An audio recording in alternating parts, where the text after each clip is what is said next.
Welcome to டெகோஸ் automotive Karaikudi. So இன்னைக்கு நம்ம ஒரு மாருதி சுசுகி டிசைர் பார்க்குறோம். இந்த வெஹிக்கிள் கம்ப்ளீட்டாக நம்மளோட ஆக்சரிஸ் ஃபிட்மெண்ட்காக ஸ்டுடியோக்குள்ள வந்தது.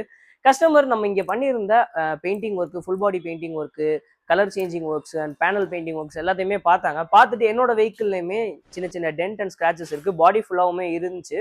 ஸோ நம்ம இன்ஸ்பெக்ட் பண்ணி பார்த்ததுல அண்ட் ஸோ ஹெட்லாம்ப் டூம்லாம் டேமேஜ் ஆயிருந்தது. எனக்கு வந்து டூம் மட்டும் மாற்றி கொடுங்க, பெயிண்டிங்கில் எனக்கு பெருசாக இன்ட்ரெஸ்ட் இல்லைன்னு சொன்னாங்க. பட் வந்து அவங்களால பெயிண்ட் பண்ணாமலும் இருக்க முடியல. ஸோ நம்பி நம்ம கிட்ட விடுங்க சார், நம்ம கம்பெனிஸ்க்கும் நம்ம தான் பெயிண்ட் பண்ணி கொடுத்துட்டு இருக்கோம்னு சொல்லி ரெஃபரன்ஸ்லாம் காட்டணும். அதுக்கப்புறம் கஸ்டமர் பெயிண்ட்டுக்கு அப்ரூவ் பண்ணாங்க. ஸோ வித்தின் 5 டேஸில் நம்ம ஃபுல் பாடி பெயிண்டிங் கம்ப்ளீட்டாக இதுக்கு ஓஇஎம் ஸ்டாண்டர்டில், ஃபேக்ட்ரி ஃபினிஷ் ஸ்டாண்டர்டில் நம்ம ரெடி பண்ணியாச்சு. So cutting and sanding work முடிச்சு ஃபுல் பாடி பாலிஷும் போட்டு இந்த வெஹிக்கிள் நிற்கிது. ஸோ இப்போ இதுக்கு ஆடியோ டெவலப் பண்ணிக்கிட்டு இருக்கோம்.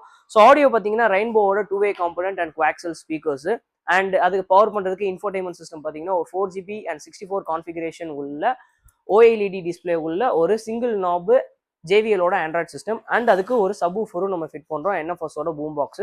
ஸோ கம்ப்ளீட்டாக இந்த ஆடியோ செட்டப் முடிச்சுட்டு இந்த வெஹிக்கிளுக்கு டூம் ஜென்யூன் ஸ்பேர்ஸில் வருது, அதையுமே நம்ம சேஞ்ச் பண்ணி ஹெட்லாம்ப் கன்வர்ஷன் எல்இடியாக கன்வெர்ட் பண்ணுறோம். அதையும் முடிச்சுட்டு இந்த வெஹிக்கிள் நான் கஸ்டமர் டெலிவரி பண்ணிட்டு வெஹிக்கிளோட ஃபைனல் லுக் காட்டுறேன். Stay tune.